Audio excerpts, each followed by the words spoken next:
সাতক্ষীরা সরকারি উচ্চ বিদ্যালয়ে নবীন বরণ ও 2024 সালে এসএসসি পরীক্ষায় বৃত্তিপ্রাপ্ত 24 জন কৃতি শিক্ষার্থীদের সংবর্ধনা প্রদান করা হয়েছে।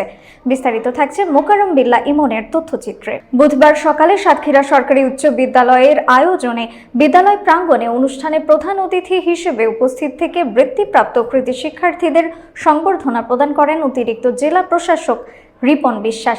সাতক্ষীরা সরকারি উচ্চ বিদ্যালয়ের প্রধান শিক্ষক আমিনুল ইসলাম টুকুর সভাপতিত্বে এ সময় উপস্থিত ছিলেন সাতক্ষীরা সরকারি উচ্চ বিদ্যালয়ের সহকারী প্রধান শিক্ষক মোহাম্মদ সিরাজুল ইসলাম, মোহাম্মদ মতিউর রহমান, ইয়াহিয়া ইকবাল, সিনিয়র শিক্ষক আব্দুর রউফ, মোবাশিরুল রহমান সহ সকল শিক্ষক, শিক্ষার্থী ও অভিভাবকবৃন্দ।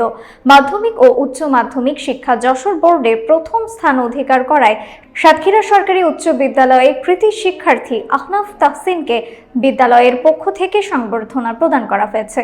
বিদ্যালয় প্রাঙ্গণে জেলার শ্রেষ্ঠ বিদ্যাপীঠ হিসেবে সুনাম খ্যাতি তুলে ধরে শিক্ষার্থীদের আদর্শ শিক্ষা জীবন গঠনের দিক নির্দেশনা দেন ও সমগ্র অনুষ্ঠানটি উপস্থাপনা করেন সিনিয়র শিক্ষক গাজী মমিন উদ্দিন ও সহকারী শিক্ষক মোহাম্মদ কাবিজুল ইসলাম।